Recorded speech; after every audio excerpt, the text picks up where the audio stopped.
right, so Dr. Robert Lustig is the author of a book, Hacking of the American Mind. He did a lot of studies about how the American mind has been obsessed with pursuing what they call dopaminergic pathways. So instead of using dopamine in a healthy way, he says we as Americans are obsessed with using it in an unhealthy way.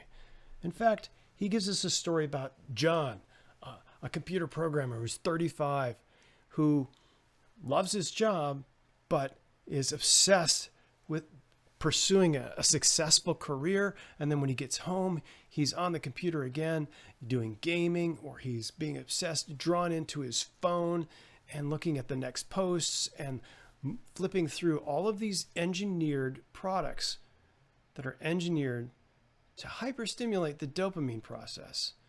So John, instead of pursuing healthy and feeling life-giving forces and contentment, he's feeling agitated and stressed, and even gets overstressed and to the point of depression. Like, why am I doing this? And he feels lost and lonely and disengaged because he's been engaging with machines and electronics and all of these different things that overstimulate us. We become addicted to dopamine, according to Dr. Lustig. The food is engineered to hyperstimulate us so that with the right amount of sugar, the right amount of fat, the right amount of salt and umami. And then our devices are engineered that way.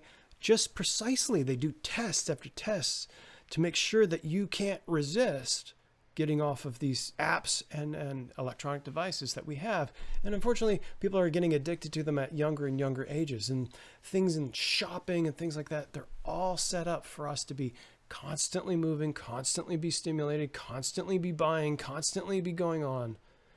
And like those little rats in the cage, we just keep pressing the lever. And we're stuck in this cycle. But there is hope. Dr. Lustig himself says there's a need for balance.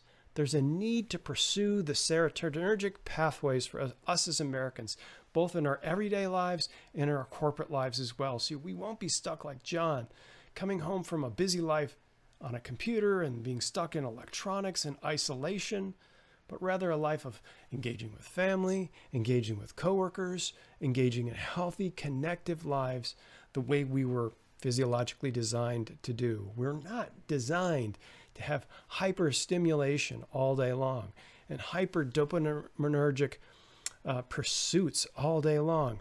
We were made for serotonin.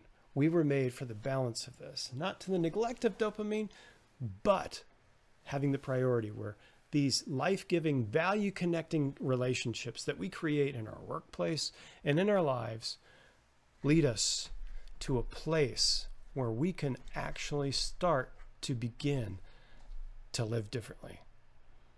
We live a life of being valued.